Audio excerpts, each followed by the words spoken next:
আসসালামু আলাইকুম বন্ধুরা, তোমরা সবাই কেমন আছো? আশা করি তোমরা সবাই ভালোই আছো। আমি তোমাদেরকে আগের ভিডিওতেই বলে দিয়েছিলাম যে কুরবানির দিন বিশেষ কাজ থাকার কারণে সেরকম কোনো জায়গা ঘোরা হয়নি। তবুও আমরা একটা ছোট্ট জায়গা ঘুরতে গিয়েছিলাম, সেটা তো তোমাদেরকে আগের ভিডিওতেই দেখিয়েছি। তাই আমরা কুরবানির পরের দিন ঠিক করলাম দুবরাজপুর ড্যাম যাব। বীরভূম জেলার মধ্যে যে এত সুন্দর সুন্দর জায়গা আছে আমি তো কল্পনাও করতে পারিনি। বীরভূম জেলায় বাস করে আমি খুব গর্বিত। এরপর আমরা চন্দ্রপুর হয়ে চলে যাচ্ছি, তাঁতিপাড়া হাই স্কুল হয়ে যাচ্ছি। রাজনগর থেকে 25-26 কিলোমিটার দূর। আমরা বাইকে যাচ্ছিলাম, একটু কষ্ট হয়েছে বাইকে যেতে, কিন্তু রাজনগর থেকে নানুর 80 কিলোমিটার, আমি বাইকেই যাওয়া আসা করি, তাই আমাকে অতটা এই 25-26 কিলোমিটার রাস্তা অতটাও কিছু মনে হয়নি। তোমরা যারা আগে দুবরাজপুর ড্যাম গিয়েছো তারা অবশ্যই কমেন্টে জানিও। এটা বক্রেশ্বর কর্মতীর্থ স্থান, বক্রেশ্বর তাপবিদ্যুৎ কেন্দ্রের ভিডিওটা তোমরা নেক্সট ব্লগে পেয়ে যাবে। তার জন্য চ্যানেলটা অবশ্যই সাবস্ক্রাইব করো এবং পাশে থাকা বেল আইকনটি প্রেস করে দাও। তাহলে কি হবে, আমার নতুন ভিডিও তোমার কাছে সববারে আগে পৌঁছে যাবে।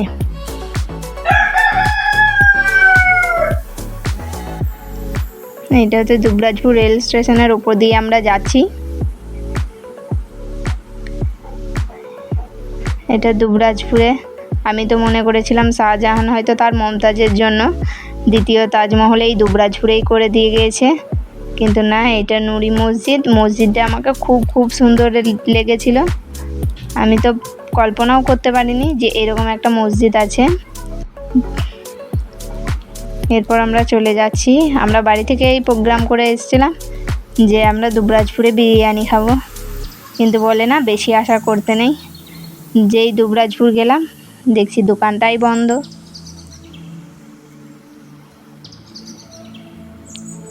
এরপর আমরা না খেয়ে আগে চলে গেলাম, কারণ আমরা দুবরাজপুরের ড্যামটা দেখতে এসেছি। ড্যামটা দেখার জন্য খাওয়া দাওয়া সব ভুলে গিয়েছি।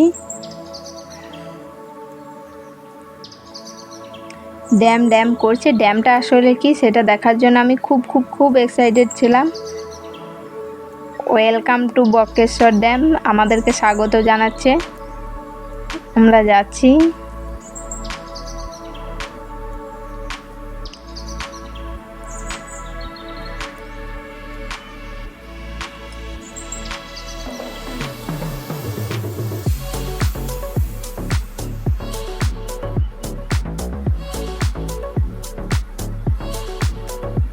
আমরা অনেকটাই পৌঁছে গিয়েছি, দেখতেই পাচ্ছ তোমরা। আর হ্যাঁ, তোমরা কে কোথা থেকে ভিডিওটা দেখছো আমাকে কমেন্টে অবশ্যই জানিও।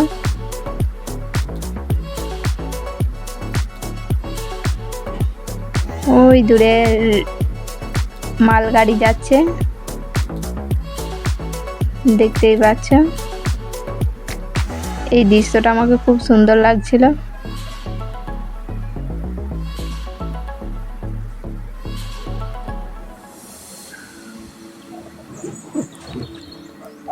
এখানে আমার তো একটা সেলফি তুলতে ইচ্ছে করছিল, কিন্তু এখানে সেলফি তোলা যাবে না, নিষেধ আছে। এরপর আমি একটু নিচে নেমে একটু রিলস বানিয়ে নিলাম। আমার তো এখানে চাপার খুব ইচ্ছে ছিল, কিন্তু যেহেতু অনেক ছেলে ছিল সেই জন্য আর চাপতে পারিনি। কিছুক্ষণ পর ঝালমুড়ি আমার খুব ফেভারেট। আমি যেখানেই যাই সবার প্রথম ঝালমুড়ি আর বিরিয়ানি, এই দুটো জিনিস আমার চাই। তাই আমি প্রথমেই ঝালমুড়ি কিনে নিলাম।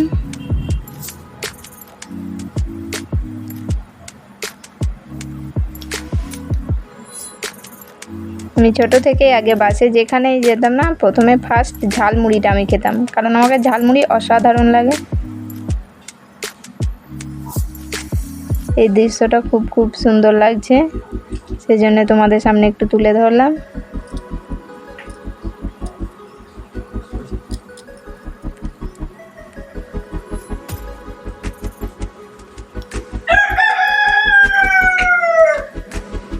এরপর আমরা চলে যাচ্ছি বাড়ি।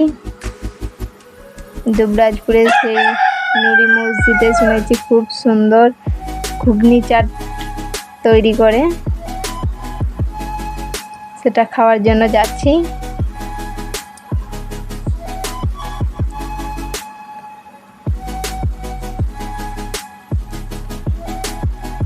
দেখতেই পাচ্ছ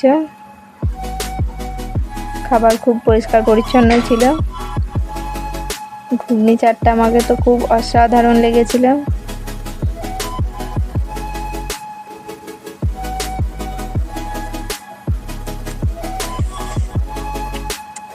সেই লাগছিল চাটটা, খুব মিস করবো এই ঘুগনি চাটটাকে।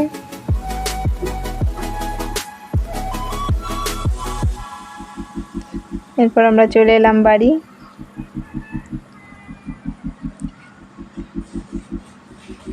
আমাকে তো দুবরাজপুর ড্যাম খুব ভালো লাগলো, অনেক মজা করলাম।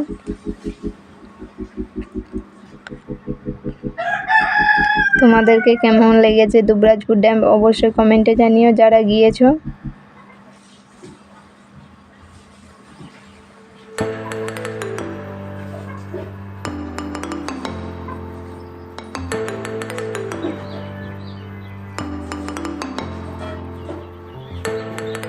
হ্যাঁ বন্ধুরা, তোমরা যারা চ্যানেলটাকে সাবস্ক্রাইব করোনি অবশ্যই সাবস্ক্রাইব করে দিও, তাহলে আমাকে পরবর্তী ভিডিও বানাতে আমাকে আরও বেশি উৎসাহিত করবে।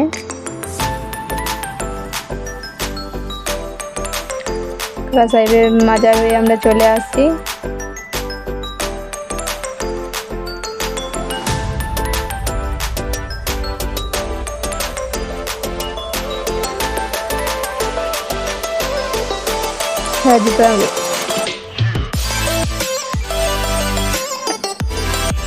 রাজনগর বাস স্ট্যান্ডে আমরা চলে এসেছি।